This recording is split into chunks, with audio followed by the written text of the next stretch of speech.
늘 승리하시 바랍니다. 인사합시다.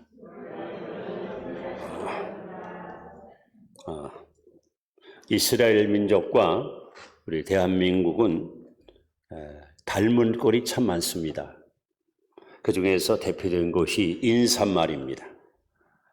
유대인들은 수천 년 동안 지금도 만나기만 하면 샬롬 하고 인사합니다. 또 우리들도 만나기만 하면 안녕하십니까? 편안하셨습니까? 라고 인사합니다. 그래서 왜 이 두 나라가 공통의 인사말을 이렇게 쓰고 있을까 많은 생각을 해봤는데, 지정학적으로 이스라엘은 아프리카, 아시아, 유럽 3대륙이 만나는 지점이 있어요. 그래서 외부로부터 많은 침략을 받고 하루도 편안함이 없는 고통의 세월을 살아온 민족이 이스라엘 민족입니다. 동시에 우리 대한민국도 대륙문화와 대양문화가 부딪히는 그러한 중간 지점에서 5천 년 동안 130여회의 침략과 전쟁을 치르고 많은 것을 수탈당하고 쫓기고 쫓는 고통의 세월을 살아온 민족입니다. 아마 그런 것들이 우리 국민 속에 깊이 배어있기 때문에 편안하십니까? 안녕하십니까? 라고 인사를 하게 된 것이 아닌가. 여러분, 예수님께서 요한복음 13장, 14장, 15장, 16장 마지막 설교, 마가다라방에서 제자들에게 마지막 설교를 하십니다. 그리고 이제 그 설교 맨 마지막 16장 33절에 결론을 이렇게 맺습니다. 이것을 너에게 이름은, 내가 너희들에게 장시간 동안 말씀을 전한 이유는 너희로 내 안에서 평안을 누리게 하려 함이라. 세상에서 내가 환난을 당하나 담대하라. 내가 세상을 이겨노라. 이렇게 결론을 맺습니다. 그리고 예수님께서는 요한복음 14장 27절에 평안을 너에게 주노니 곧 나의 평안을 너에게 주노라. 내가 주는 평안은 세상에 주는 것과 다르다. 여러분, 우리 하나님께서 우리에게 주시는 평안이 있습니다. 세상의 평안은 어쩌면 찰나적이고 일시적이고 상황과 분위기에 따라서 작아지고 크어지기도 하지만 우리 주님이 주시는 평안은 아무도 뺏어갈 수 없고 누구도 앗아갈 수 없는, 그야말로 완전히 보장된 평안입니다. 오늘 이 시간 여러분 심령 속에 이 샬롬의 은총이 충만히 임하기를 먼저 축원합니다. 그리고 이 샬롬의 은총을 우리가 보존하려면, 유지하고 살려면 어떻게 살 것인가? 여러분, 빌립보서는 사도 바울이 로마 감옥에서 기록한 옥중 서신입니다. 여러 교회를 바울이가 개척했지만 이 빌립보 교회는 정말 바울과는 뗄래야 뗄 수 없는 굉장히 영적인 깊은 관계를 맺고 있었습니다. 특히 유일하게 바울 사도가 사역할 때에 선교 헌금을 보내줬던 교회가 빌립보 교회입니다. 바울은 로마 감옥에서 언제 죽을지 모르는 시련의 세월 속에 이 교회를 향해서 편지를 띄웁니다. 그리고 걱정하는 그 성도들에게 오히려 반대로 염려하지 마라, 걱정하지 마라. 그리고 하나님이 주시는 평화를 내가 누리고 있으니 너희들 마음속에도 이 샬롬의 평강이 넘치게 원한다 라는 내용을 오늘 본문에 기록하고 있습니다. 여러분, 우리가 사는 시대는 한마디로 말하면 불안의 시대고 그리고 염려의 시대입니다. 불확실성 시대입니다. 그래서 우리가 하나님이 주시는 이 평강을 힘입지 않고는 앞으로 다가올 많은 여러 가지 사건, 사고와 재앙 속에서 많은 사람들은 겁을 먹거나 당황하거나 어쩌면 삶을 포기하는 지경에 이를 수도 있습니다. 그러나 오늘 예배에 참여한 여러분들은 하나님이 주시는 이 샬롬의 평강이 여러분 속에 항상 차고 넘치어 이 땅에 사는 동안 어디 가든지 어떤 상황에 처해든지 이 평강의 기쁨을 누리고 살아가는 그런 복된 성도들이 되시기를 다시 한번 축원합니다. 그러면 이 샬롬의 은총을 우리가 누리고 살려면 어떻게 할 것인가? 오늘 본문의 그 비결을 하나님 말씀하는데, 첫째는 아무것도 염려하지 마십시오. 아무것도 염려하지 마라. 여러분, 염려라는 그 단어가 나눈다, 또 쪼개어진다, 이런 뜻이에요. 일단 우리 마음속에 염려가 들어오면 마음이 분산됩니다. 집중력이 떨어집니다. 그러면은 에너지도 고갈되고 여러 가지 피곤하고 힘든 일을 우리는 만날 수 있습니다. 특별히 오늘 아무것도 염려하지 말라라는 이 단어는 계속적으로 염려하지 말라, 이런 뜻을 담고 있습니다. 여러분, 염려에서 벗어나는 길은 염려하지 않으면 됩니다. 근데 우리가 그렇게 살지 못하잖아요.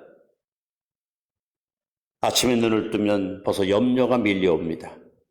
직장에 가서도, 삶의 현장에 가서도 끊임없는 염려 앞에 우리는 늘 불안과 갈등을 안고 살아가고 있습니다.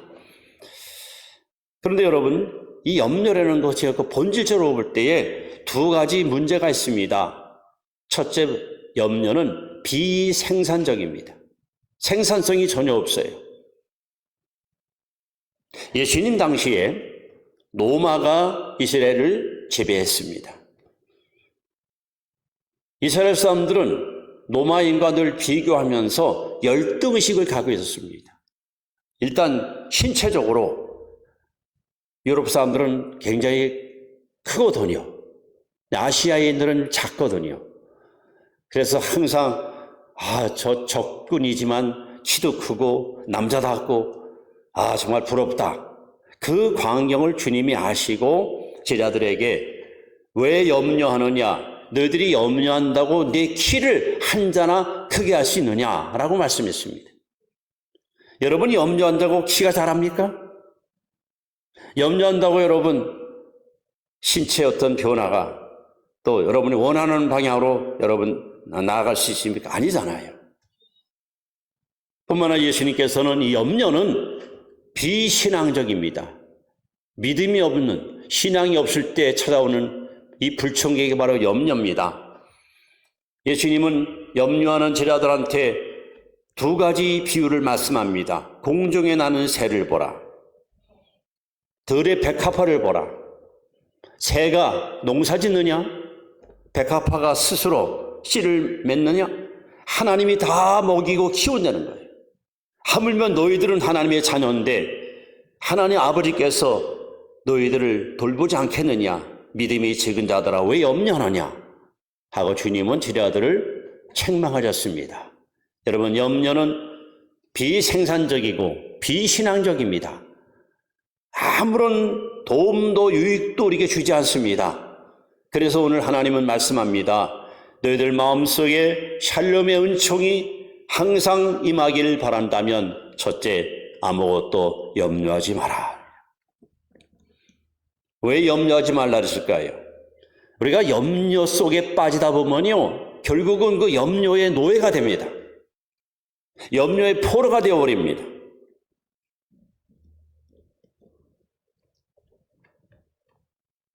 그 염려하는 문제가 자꾸만 커 보이고 거기에 비해서 내 자신은 왜소해 보이고 그러다 보면은 벌써 의기소침해지고 의욕도 상실되고 열정도 식어지고 자꾸 사람이 움츠러들고 자꾸 후퇴하려고 하는 연약한 모습으로 전락할 수 있습니다.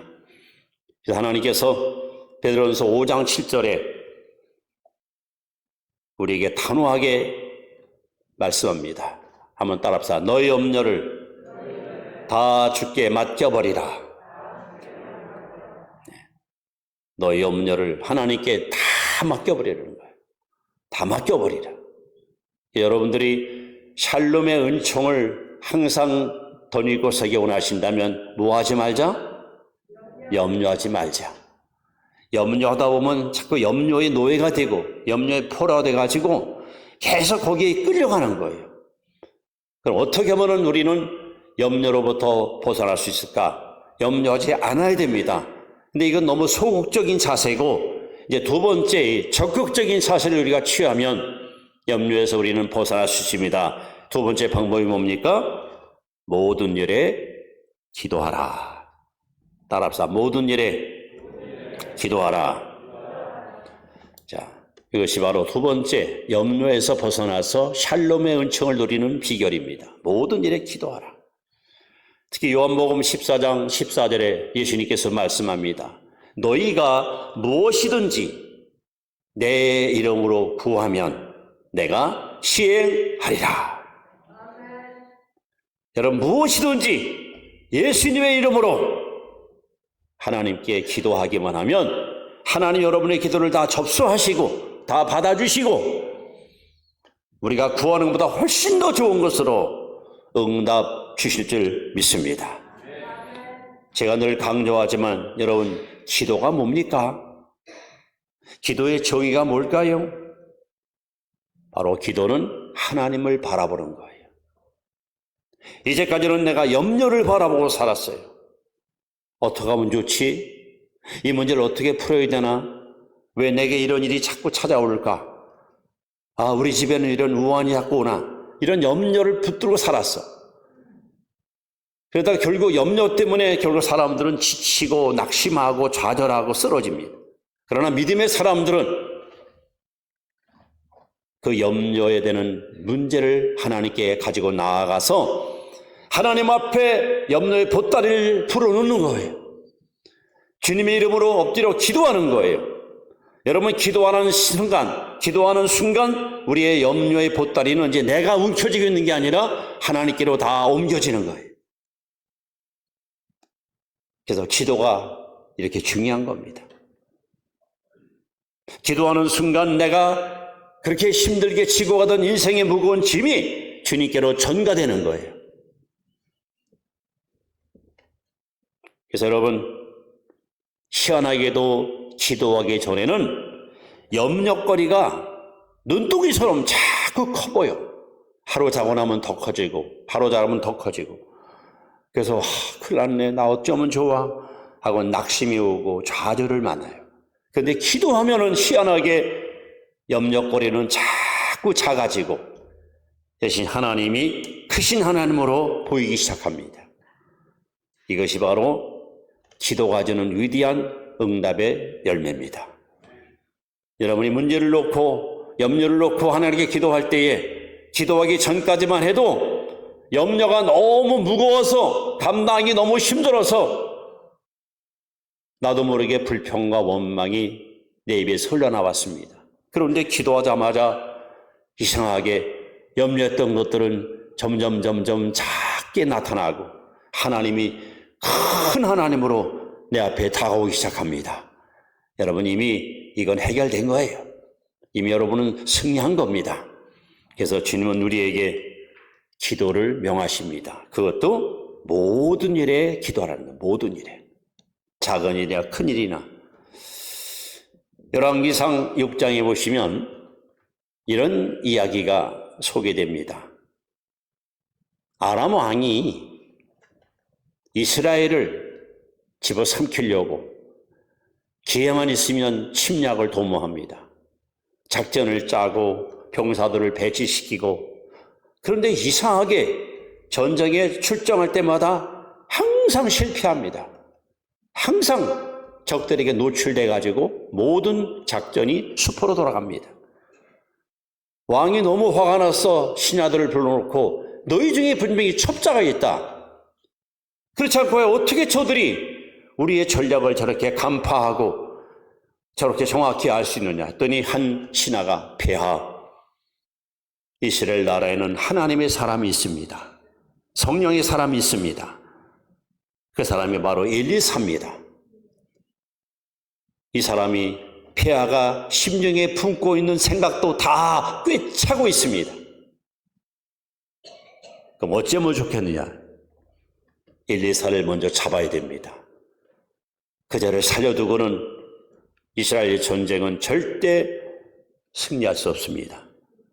그가 어디 있느냐? 도단이라는 성에 지금 머물러 있습니다. 그래서 한밤중에 많은 병사들을 보내서 도단성을 겹겹이 에워싸서 포위를 합니다. 이른 새벽 엘리사의 수정 게하시가 망루에 나와서 기저귀를 펴고 잘 잤다 하고 눈을 떠보니 이게 웬일입니까? 한밤중에 아람 군대가 쳐들어와서 도담성을 겹겹이 에워싸고 완전히 진을 치고 있는 거야. 나는 죽었다. 이게 큰일 났구나. 달려가서 엘리사에게 선생님 큰일 났습니다.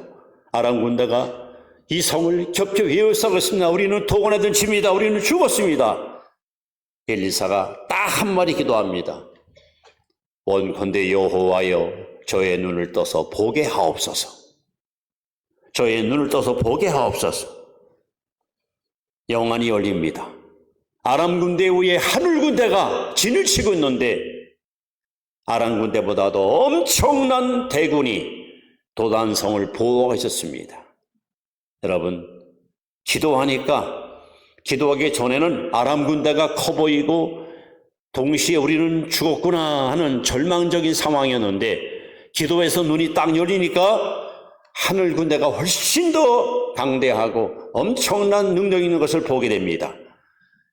하나님은 여러분, 우리가 기도할 때 내 안에 있는 염려거리를 하나하나 물리쳐 주시고 대신 하나님이 여러분에게 점점점 다가오셔서 그 능력의 오른손으로 나를 붙드는 것을 우리에게 알게 하십니다. 그래서 우리는 어떤 염려라도 기도만 하면 오히려 그 염려거리가 기도가 되고 기도거리가 결국 여러분의 신앙생활에 승리를 보장시켜 주시는 것입니다. 그래서 우리는 하나님께 기도하는 것이고 그래서 주님은 오늘도 우리에게 말씀합니다. 아무것도 염려하지 말고 모든 일에 기도하라는 겁니다. 자, 그런데 기도하라 했으면 끝날 일인데 또 한 가지를 주님이 강조합니다. 세 번째는 뭐냐? 여러분, 지속적으로 간구하라 그럽니다. 또 간구하라. 아니, 기도하고 됐지 간구는 또 뭡니까? 여러분, 기도가 하나님을 바라보는 거라면 간구는 지속적으로 쉬지 말고 끊임없이 하나님께 간구하는 것이 바로 간구라는 말씀입니다. 사실 여러분, 우리가 하나님께 어떤 문제를 꼭 기도할 때에 여러분 기도하는 대로 응답 다 받습니까? 어떤 문제를 갖고 하나님께 나와서 조목조목 하나님께 아뢰는데 하나님이 어쩌면 그렇게 기가 막히게 하나하나 빈틈없이 응답을 다 주십니까? 저는 그런 하나님을 아직까지 경험 못했습니다. 아마 제가 100가지 기도하면 그중에 몇 가지 정도 응답 주실까? 한꺼번에 응답을 다 주는 경우는 한 번도 제가 경험하지 못했습니다. 그럼 하나님께서 아니 기도하면 됐지 왜 간구를 또 원하셨을까요? 왜 그랬을까요? 자, 여러분들이 정말 사랑하는 사람이 있어요. 정말 내가 사랑하고 보고 싶고 늘 아끼는 사람이 있다고 생각합시다. 전화 통화로 가끔씩 생각나면 몇 마디 주고받는 것으로 여러분 사랑이 확인되고 만족을 여러분 누리십니까? 정말 사랑한다면 전화로 통화 몇 마디 주고받는 것보다 같이 있는 것이 훨씬 행복하잖아요. 함께 있는 시간이 훨씬 여러분 기쁘잖아요. 하나님 그걸 원하는 거예요. 그냥 거래하는 정도의 성도와 나와의 관계가 아니라 간구하는 자가 돼서 하나님은 나와 같이 있고 싶은 거예요. 하나님 임재 속에 들어가서 주님과 같이 오랜 시간 같이 동행하고 싶은 거예요. 그래서 우리에게 간구하라고 말씀합니다. 간구하라고 말씀합니다. 여러분, 희한하게도 염려를 가지고 하나님께 기도하다 보면 하나님 이제 크신 하나님으로 다가오잖아요. 그리고 지속적으로 간구하다 보면은 이제는 염려했던 것은 내 마음에서 관심 받기야. 내 관심은 이제 예수님이 관심사가 돼요. 그분과 같이 대화하고 교제하고 사랑을 나누는 시간이 너무 행복하고 너무 즐거운 거예요. 그래서 불과 얼마 전만 해도 염려 때문에 늘 고민하고 잠을 못 이루고 얼굴마저 그냥 생기를 잃어버렸던 내가 기도하면서 간구 자리를 들어갔더니 여러분 영혼의 생기가 돋고 하나님과 함께하는 그 시간이 얼마나 행복하고 기쁜지 내 영혼의 즐거운 멜로디가 여러분 끊임없이 찬양을 흘러나오는 것을 경험하게 됩니다. 하나님 그걸 원하시는 거예요.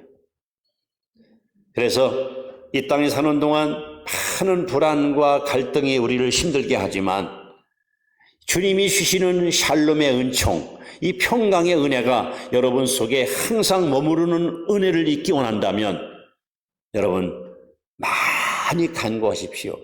하나님과 함께하는 시간을 여러분 많이 가지십시오. 솔직히 여러분 하나님과 같이 있는 시간은 얼마나 그 시간이 보배롭고 존귀하고 행복하고 소중한 시간입니까? 반대로 사람들과 어울리는 시간은요, 어떤 사람은 솔직히 피곤한 사람이 있잖아요. 어떤 사람은 만나면 괜히 여러분 짜증나잖아요. 어떤 사람 같이 있으면 굉장히 부담되잖아요. 여러분이 시어로운 성도라면 누구랑 함께하는 것이 정말 내게 유익한가, 이거 잘 분별하고 올바르게 선택하고 실천해야 됩니다. 주님과 함께하는 시간이 여러분 가장 행복한 시간입니다. 그래서 예레미야 29장 12절 10절을 보시면 진심으로 간구하는 자에게 하나님이 가까이 하고 여러분의 간구한 말을 반드시 응답한다고 약속했습니다. 하나님은 그렇습니다. 저와 여러분들이 험한 세상 사는 동안 다른 곳에 가서 위안을 받으려고 하지 마시고 우리 주님 앞으로 나와 주님과 함께 얼굴을 대면하고 대화하면서 하나님이 주시는 참된 하늘의 평강을 누리고 사는 여러분 되기를 원하십니다. 이 은총이 여러분에게 항상 충만하기를 다시 한번 축원합니다. 자, 이렇게 염려하지 않습니다. 그리고 염려를 가지고 하나님께 기도합니다. 기도하다가 이제 더 많은 시간을 투자하는 간구의 자리로 들어갑니다. 그래서 주님과 교제하고 사귐을 갖다 보면 여러분 속에 네 번째 찾아오는 아름다운 열매가 따라오는데 그것이 바로 네 번째 감사하며 사는 거예요. 감사. 자, 우리가 잘 아는 자리가서 5장 18절에 보시면 범사에 감사하라. 이것이 그리스도 예수 안에서 너희를 향하신 하나님의 뜻이니라. 범사 감사가 뭐라? 하나님의 뜻입니다. 여러분 하나님 뜻을 어렵게 생각하지 마세요. 하나님은 저와 여러분들이 범사에 감사하고 살기 원하십니다. 범사에 모든 일에 어떤 처지, 어떤 상황, 어떤 형편에 있든지 여러분 감사하고 사는 삶을 하나님 원하십니다. 저는 이 감사하면 딱 떠오르는 사람이 많이 등장하지만 특히 다니엘. 이 다니엘서 6장 10절에 보시면 이렇게 써 있어요. 다니엘이 어인의 힘을 알고도 왕의 도장이 찍혔다. 오늘부터 30일 동안 왕 외에 다른 누구에게 기도하는 자는 사자밥이 된다. 이걸 알고도 자기 집에 돌아가서는 고국에 있는 예루살렘 성을 향하여 하루 3번씩 무릎 꿇고 기도하고 하나님께 감사하였더라. 지금 다니엘은요, 들통나면 발각되면 그냥 처형이에요. 언제 죽을지 모르는 위험천만한 상황이에요. 근데도 그 상황 속에서 하나님께 뭐 했다? 감사했다는 거예요. 더 놀라운 사실은 간신들에 의해서 결국 다니엘은 법망에 잡혀서 사자골 속에 던짐받습니다. 그런데 여러분, 사자골 들어간 다니엘은 사자골 틈밤에서 편안히 잠을 잡니다. 반대로 왕 다리오는 화려한 궁궐에서 한밤새 잠을 못 이룹니다. 참 희한하죠? 화려한 상하궁에 머물러 있는 왕은 밤새 잠을 못 이루고 이리 지쳐 힘든 시간을 어렵게 보내는데 으르렁거리는 사자굴 속에 잡혀간 다니엘은 사자 틈풀 속에서 편안히 잠을 자고 있습니다. 이 상황을 다니엘서 6장 23절에 이는 다니엘이 하나님을 믿음이더라. 지금 다니엘 마음속에는 세상에 줄 수 없는 평강이 있는 거예요. 평강이 있으니까 여러분 사자굴 속에서도 잠을 잘 수 있어요. 평강이 있으니까 죽을 위기 속에서도 감사가 끊임없이 흘러나오는 거예요. 여러분 범사에 감사하십시오. 시편 50편 23절에 감사로 제사를 드리는 자가 나를 영화롭게 하나니 그 행위를 옳게 하는 자에게 내가 하나님의 구원을 보이리라. 우리가 범사에 감사하는 사람들 마음속에 하나님은 반드시 샬롬의 은총을 부어주셔서 보십시오. 여러분, 염려했던 문제가 기도로 간구로 바뀌더니 이제는 감사로 이것이 승화됩니다. 얼마 전만 해도 염려거리가 나를 짓누르고 잠을 못 이루고 날마다 약을 먹어야 잠을 청할 만큼 힘들었던 내가 이제 기도하며 간구하다가 감사의 단계에 들어가니까 그 염려거리들이 오히려 하나님께 감사의 조건이 되는 거예요. 이게 얼마나 놀라운 역사입니까? 나를 그토록 힘들게 하고 나를 짓눌렀던 그 염려거리들이 이렇게 감사의 조건이 되다니 이것이 바로 믿는 자가 누리는 놀라운 여러분 축복의 열매가 아닙니까? 염려하지 마십시오. 그리고 그 염려거리를 하나님께 가지고 나와서 모든 일에 기도하십시오. 기도로 끝나지 말고 하나님 앞에 많이 간구하는 간구의 삶을 사십시오. 그러다 보면 여러분들이 염려했던 것들이 감사의 조건이 되고 그 감사의 마음을 가지고 하나님을 섬길 때 하나님이 여러분 어떤 결과를 만들어줍니까? 오늘 본문에 보시면 그리스도의 평강이 너희 마음과 생각을 지키시리라. 지킨다는 말은 여러분 아마 얼마 전에 일본의 유명한 전 수상이 유세도중에 저격을 받아가지고 죽었습니다.